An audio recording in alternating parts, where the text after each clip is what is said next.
Um, well, hopefully you will accept this response within the video, since we're having so much technical difficulties as far as submitting through typing.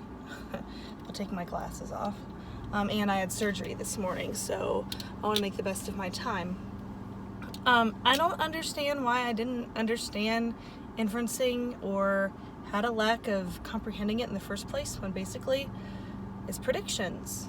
What I got from the video that you sent me, it was basically one of the examples that this gentleman showed was, I can tell it's winter time because this child's wearing a snowsuit and he got together with his friends and they built a snowman.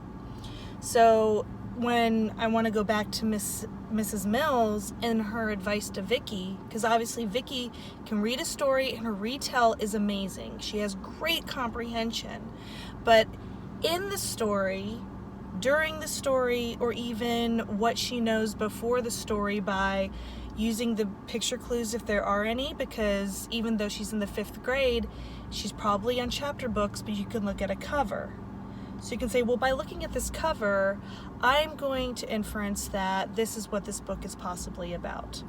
So like if we take, I'm going to go back to my days, like Ramona Quimby. And I can't think of a book specifically, but I remember one that I had. I think it was Ramona Forever, where she's on the cover and pretty much she's up to her mischievous and very curious self. And so she's doing something that determines, and where I would infer that she's a very active girl and that she is always up to something. So where Mrs. Mills can start building those blocks with Vicky, saying, let's go with what we know now. Based on the cover of this book, what do you think it's about? What do you infer? What do you see?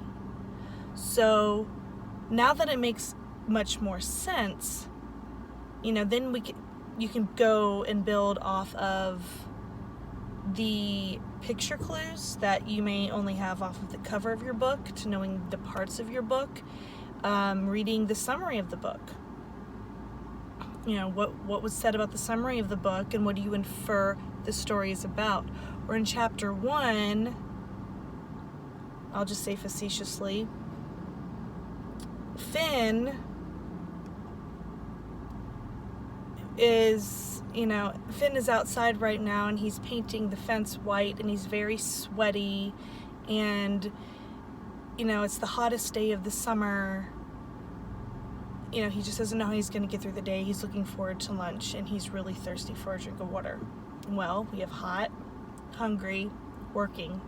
So we can infer that Finn is doing a job for, what are we going to predict? Grandpa, Dad? Is he doing it for extra money?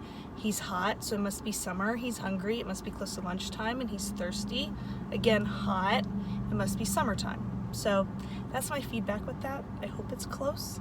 Let me know if everything has come through the way that it should.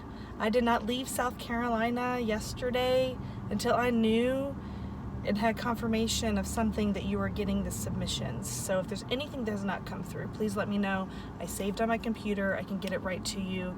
And again, I apologize for the technical difficulties, but I hope my inferencing and what I've learned, what I comprehend now, and what I'm sending to you hopefully makes sense. Thanks.